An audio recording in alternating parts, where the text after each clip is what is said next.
Qui aurait pu imaginer que l'un des hommes les plus puissants des États-Unis du XXe siècle finirait sa vie, non pas dans la splendeur du pouvoir, mais dans le silence des salles à moitié démantelées de son propre palais? Que l'homme qui façonnait l'opinion publique du pays, créait des crises politiques et déterminait le destin des présidents, se retrouverait prisonnier de sa propre merveille architecturale? L'histoire de Hearst Castle ne commence pas par la grandeur, mais par une demande presque banale. William Randolph Hearst, magnat de la presse, héritier d'une fortune de chercheur d'or, dit à l'architecte en 1919 « Je veux une petite maison sur la colline, quelque chose de simple ». Personne ne savait que cette phrase modeste deviendrait le point de départ de l'une des constructions les plus grandioses d'Amérique. Le contraste naissait déjà au moment de la première rencontre. Un désir modeste de la part d'un homme qui ne l'avait jamais été. Hearst avait grandi au milieu du luxe, mais son rêve semblait presque enfantin. Il voulait retrouver les odeurs de son enfance, passer du temps sur la terre de ses parents, sur la colline de San Simeon, où jadis se dressaient des tentes et non des palais. C'est là que résidait l'énigme. Pourquoi un magnat de la presse, possédant des dizaines de maisons et de manoirs, en voulait-il un de plus et de surcroît petit?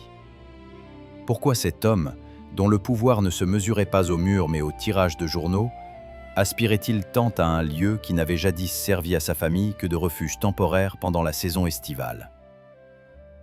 Le monde autour de lui changeait à toute vitesse. La Première Guerre mondiale s'était achevée il y a seulement un an. Les anciens empires s'effondraient, de nouvelles idées naissaient partout.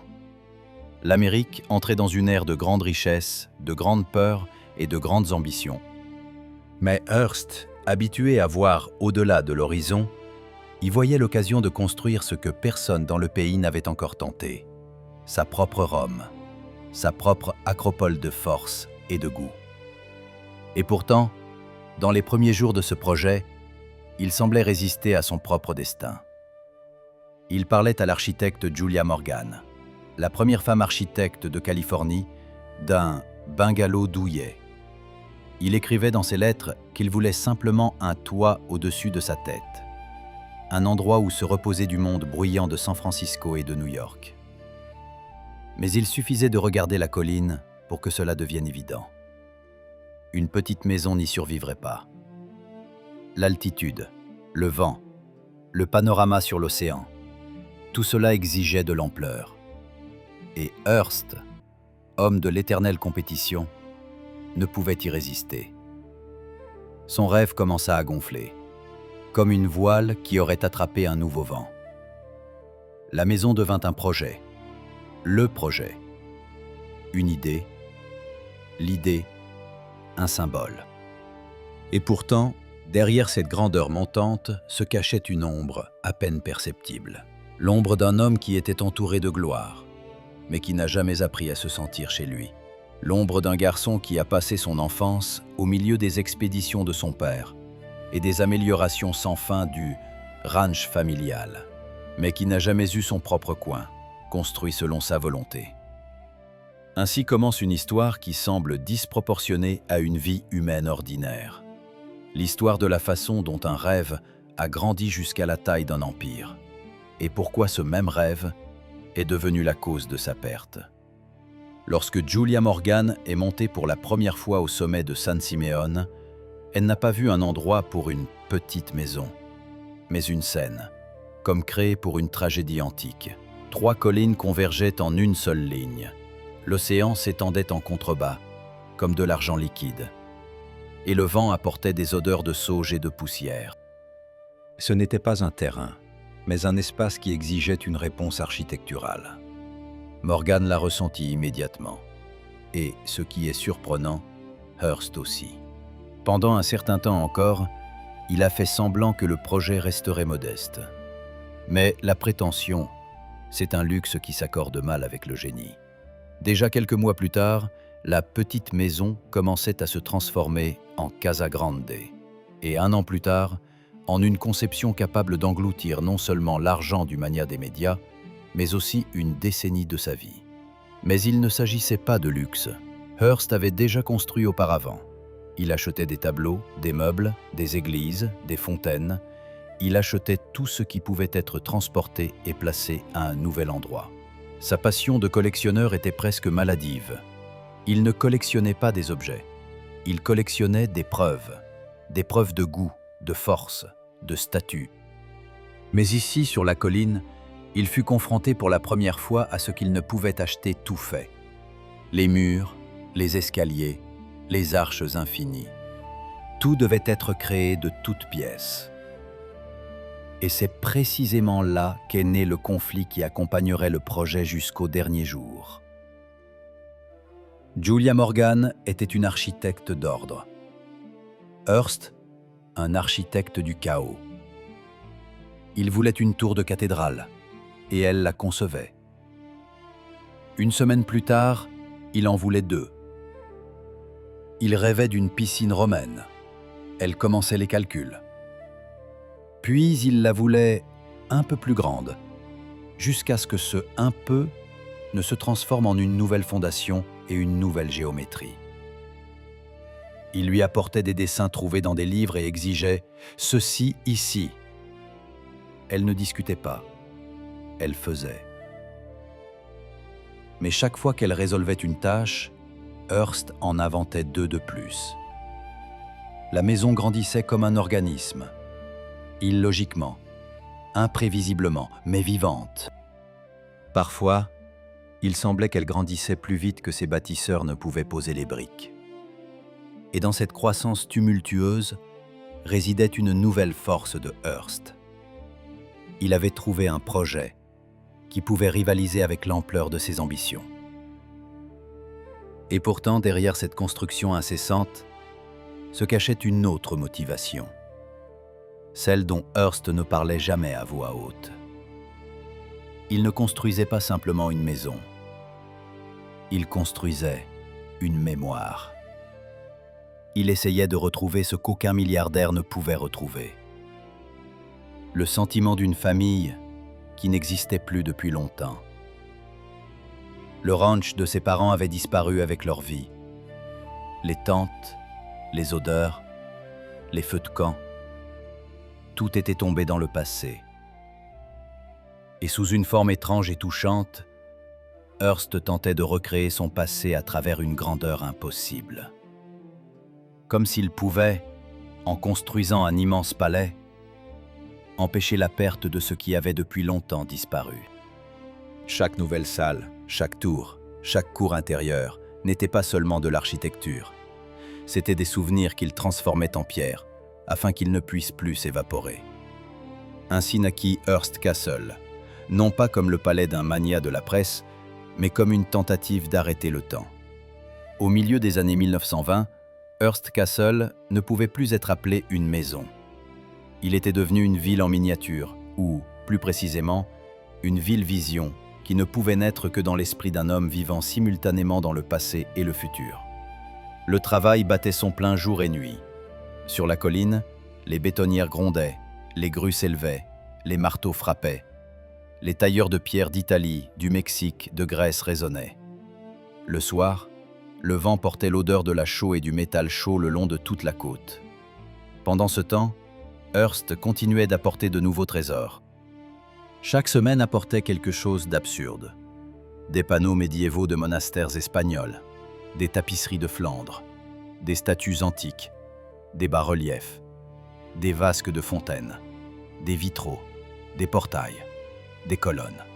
Il n'achetait pas des objets, mais des époques entières, et exigeait que chacune d'elles trouve sa place dans son château.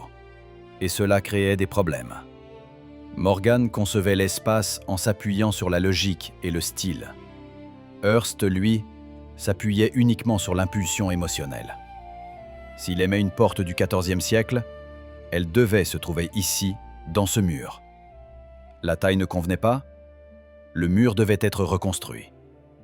Le style ne convenait pas, alors changer le style. Les ouvriers plaisantaient déjà en disant que le château ne serait jamais achevé, car son propriétaire ne construisait pas un bâtiment, mais une lubie. Dans une certaine mesure, ils avaient raison. Mais il y avait un autre regard, celui de ceux qui venaient ici pour la première fois. Pour les invités de Hearst, cet endroit semblait un miracle. Acteurs, réalisateurs, politiciens, financiers d'Hollywood. Ils montaient la colline par le Serpentin et restaient sans voix. Le château brillait au-dessus de l'océan, comme un mirage. La nuit, les tours s'illuminaient de guirlandes électriques. La piscine reflétait le clair de lune. Et l'air se remplissait du parfum des fleurs provenant des 3 douzaines de jardins que Morgan avait conçus avec une précision presque monacale. Mais dans ce luxe se cachait une étrange cruauté. Hearst Castle devint un piège pour son créateur. Le jour, il donnait des ordres sur le chantier. Le soir, il dictait des articles à ses journaux. La nuit, il recevait des invités et tentait de paraître l'hôte de la fête. Mais il ne trouvait nulle part de véritable repos. Les murs qu'il élevait lui semblaient trop étroits, les pièces trop vides, les invités trop éphémères. Même sa relation avec Marion Davies, l'actrice qu'il aimait, devenait partie intégrante du décor. Elle se réjouissait de son attention et lui essayait à travers elle de combler un vide intérieur qu'aucun palais ne pouvait masquer. Et pourtant, le château grandissait. Même lorsque l'argent s'en allait plus vite qu'il n'arrivait, même lorsque les ambitions politiques de Hearst commençaient à détruire son propre empire, même lorsque les journaux, pour la première fois depuis longtemps, commençaient à afficher des pertes. Il ne pouvait pas s'arrêter, comme si chaque nouvelle pierre lui donnait un jour de plus de conviction que son monde était sous contrôle. Mais Morgan voyait que le contrôle lui échappait. Elle savait, tout bâtiment porte en lui le caractère de son créateur. Et Hearst Castle devenait de plus en plus imprévisible, tout comme l'homme qui le dirigeait. À la fin des années 1920, Hearst Castle atteignit une grandeur qui à la fois impressionnait et inquiétait. Il devint le symbole d'un luxe que l'Amérique n'avait pas encore connu. Les gens d'en bas, à San Simeon, racontaient des légendes. Que l'eau des piscines était chauffée à la température de la Méditerranée, que les caves abritaient les vins des rois d'Europe, que Hearst avait construit son propre zoo, et que le soir, les lions rugissaient sur les pentes de la colline. Ces légendes étaient vraies, presque entièrement. Hearst avait effectivement créé une ménagerie privée. Des zèbres paissaient sur les collines, des antilopes grimpaient fièrement sur les corniches, et des chimpanzés vivaient dans des maisons spécialement construites. Il voulait que les invités, en montant par le Serpentin, se sentent comme des visiteurs d'un royaume fantastique. Et ils le ressentaient. Mais plus le château devenait grandiose, plus ses fissures cachées s'agrandissaient. La première fissure était financière. Hearst construisait comme si l'argent était infini. Mais son empire médiatique commençait à s'enliser. Les journaux perdaient des lecteurs, les dépenses augmentaient, les campagnes politiques qu'il finançait échouaient. Les actifs fondaient comme la glace sous le soleil californien. Il contractait des prêts, vendait des actions, mais la construction engloutissait toujours plus que ce que l'entreprise rapportait. Hearst Castle devint une coupe sans fond qu'il était impossible de remplir. La deuxième fissure était personnelle. Marion Davies, son incomparable compagne, le surprenait de plus en plus souvent dans des moments de perplexité. Elle savait qu'il ne dormait pas la nuit, qu'il lisait les rapports de profits et pertes, qu'il fronçait les sourcils en se demandant comment préserver à la fois le château et sa réputation. Elle savait aussi que sa famille le pressait. Hearst était toujours marié, et ses fils ne pouvaient accepter ouvertement Marion. À ses yeux, il devenait non pas le maître de la colline, mais un homme qui craignait de tomber. La troisième fissure, la plus silencieuse, était architecturale. Le projet avait pris des proportions pour lesquelles il n'avait jamais été conçu. Les tours devenaient plus lourdes que ce que les fondations de la colline permettaient. L'eau des piscines s'infiltrait dans le sol, exigeant de nouveaux tuyaux, de nouvelles pompes, de nouvelles reconstructions. Chaque mur nord souffrait des vents du Pacifique, comme si le temps lui-même tentait de détruire cette tentative de le défier. Morgan voyait tout cela, mais elle se taisait, non par peur, mais par compréhension. Elle savait, Hearst ne construisait pas le château pour le luxe. Il le construisait comme un bouclier. Et comme tout bouclier fait d'illusions, il devait tôt ou tard se fissurer. En 1929, le monde s'effondra avec la bourse de Wall Street. Et le coup frappa en plein cœur l'empire de Hearst. Les journaux fermaient les uns après les autres, les annonceurs disparaissaient, les revenus chutaient rapidement. Et la construction sur la colline coûtait des centaines de milliers de dollars par mois. Et alors, Hearst fit pour la première fois de sa vie ce qu'il craignait le plus. Il commença à réduire ses propres rêves. Il demanda à Morgan de réduire les devis, de geler les tours, de reporter les nouveaux projets. Elle écoutait et agissait, mais elle savait que c'était temporaire. La grandeur du château était devenue son fardeau. Et Hearst, qui avait toujours dirigé des villes depuis les rédactions de ses journaux, se sentit pour la première fois impuissant face à sa propre création. Il continuait à recevoir des invités, à sourire, à raconter des histoires, mais tous voyaient. Son éclat était devenu plus mince, comme une dorure trop longtemps frottée. La colline de San Siméon n'était plus son trône. Elle devenait sa prison. Parfois, la grandeur extérieure s'empare d'une personne si fortement que l'âme commence à se fissurer de l'intérieur. Sur la colline de San Siméon, cela s'est produit silencieusement. Personne n'a entendu le premier claquement retentissant. Mais les fissures suivantes ne pouvaient plus être cachées. Au début des années 30, la crise financière s'abattit entièrement sur Hearst. Il devait des millions. Des sommes qui, converties à l'économie moderne, équivalent à des décennies de travail de milliers de personnes. Les banques exigeaient de vendre les collections, d'arrêter la construction, de réduire les dépenses. Il y avait plus de douleur dans chacun de ces mots que dans n'importe quelle défaite politique qu'il avait subie auparavant. Mais la véritable tragédie ne résidait pas dans les chiffres. Elle était dans ce que Hearst craignait d'admettre même à lui-même. Son propre projet commençait à vivre sans lui. Il ne gérait plus les détails, il ne choisissait plus la pierre, ne discutait plus de la forme des colonnes, ne planifiait plus une nouvelle fontaine. Même Morgan, d'habitude calme et résolu, remarquait qu'il évitait de discuter des délais et des plans. Son attention manquait de la force nécessaire pour embrasser ce qu'il avait autrefois conçu. C'est alors que Marion Davies refit son apparition. Une personne que tout le monde voyait comme une lumière légère de la comédie, mais dont peu savaient à quel point elle pouvait être ferme.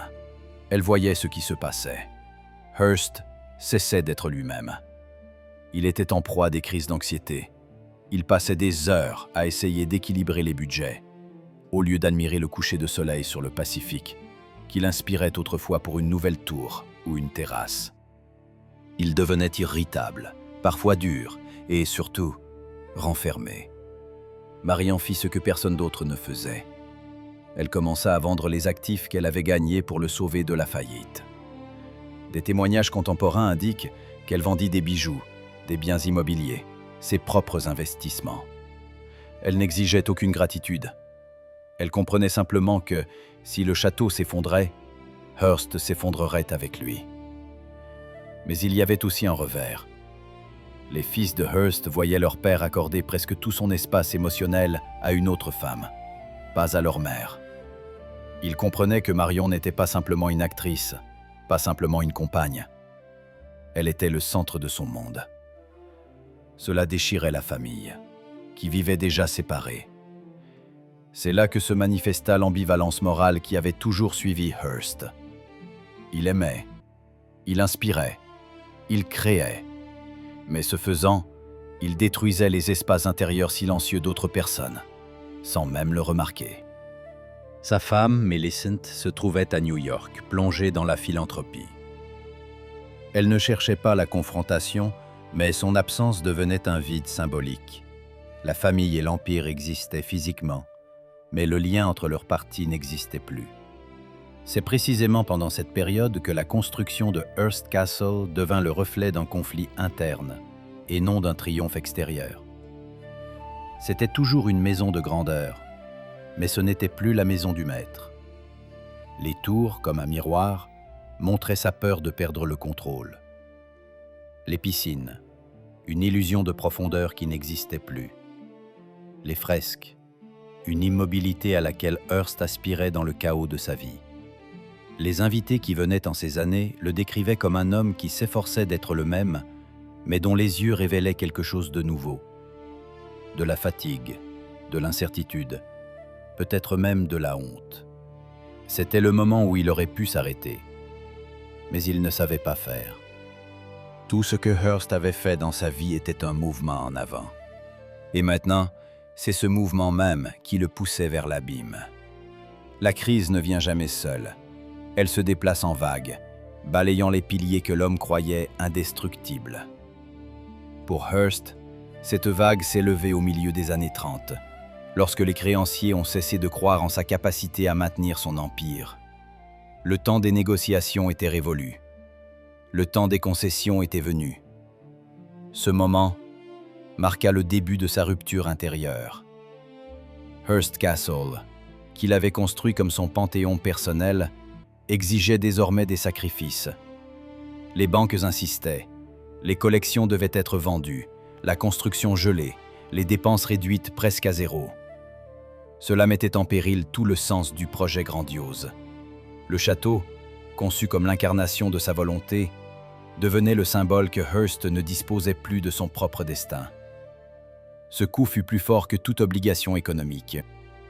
Ce fut ce 6e coup de poing qui força pour la première fois l'ambition personnelle à céder la place à la nécessité de comprendre. Le pouvoir est épuisé, et il faut chercher un nouveau sens.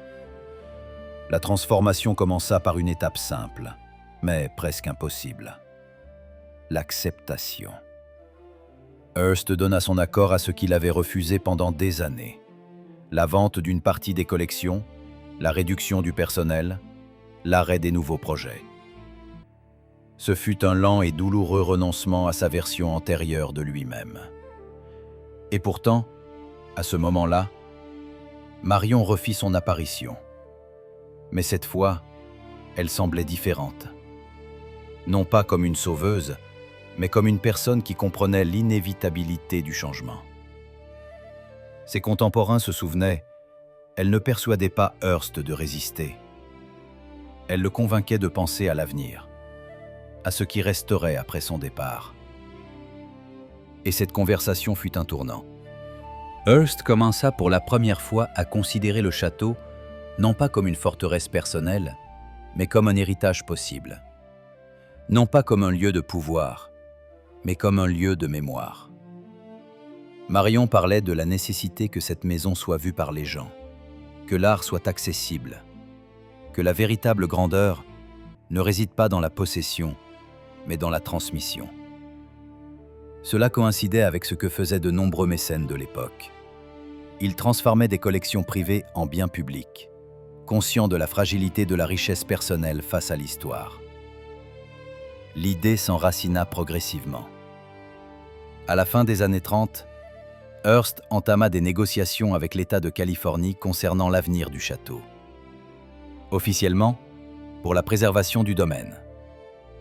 Officieusement, pour la reconnaissance qu'un objet d'une telle envergure ne pouvait être maintenu par une seule personne.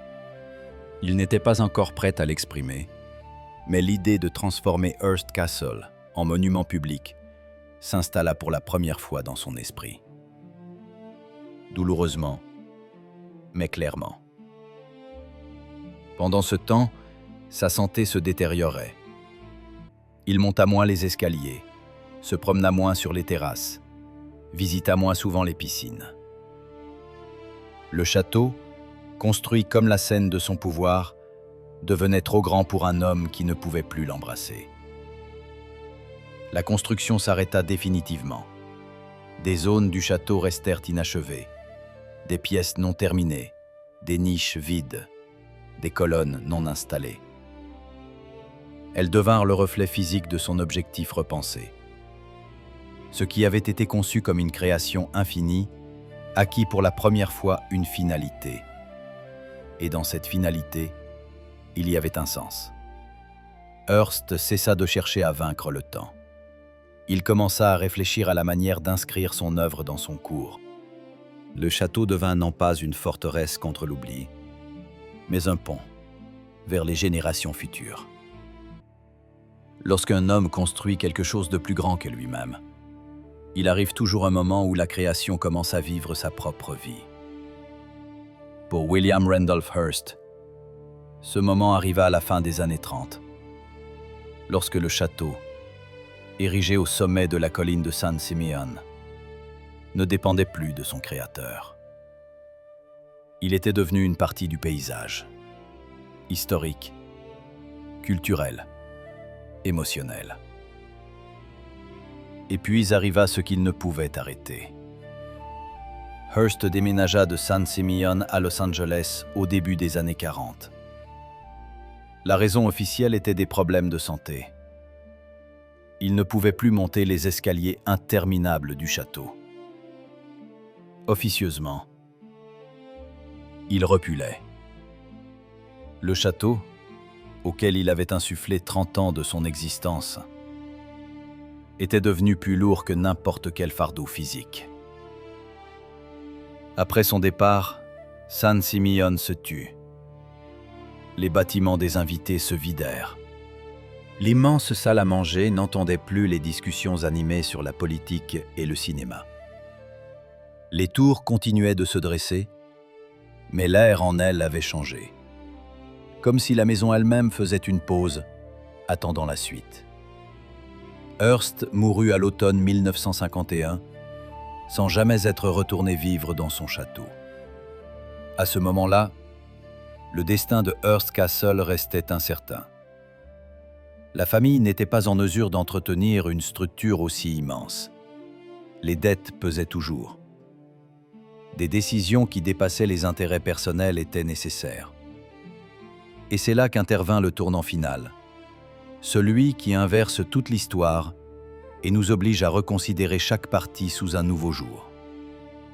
En 1958, la famille Hearst céda le château à l'État de Californie. Sans conditions secrètes, sans tentative de conserver un contrôle privé. Ils donnèrent ce que beaucoup considéraient comme le bien privé le plus précieux des États-Unis d'Amérique, entre les mains du public. Et San Simeon devint un musée public. Le château ouvrit ses portes non pas aux magnats, non pas aux acteurs, non pas aux politiciens, mais aux écoliers, aux touristes, aux historiens de l'art, aux familles ordinaires. Les gens virent pour la première fois la piscine de Neptune en marbre blanc, les salles aux tapisseries flamandes, les pièces au plafond d'anciennes cathédrales italiennes, les bibliothèques aux incunables. Et ce moment devint un véritable point de renaissance. Le projet, conçu comme l'empire privé d'un seul homme, devint un patrimoine commun. C'est là le principal paradoxe de l'histoire de Hearst Castle.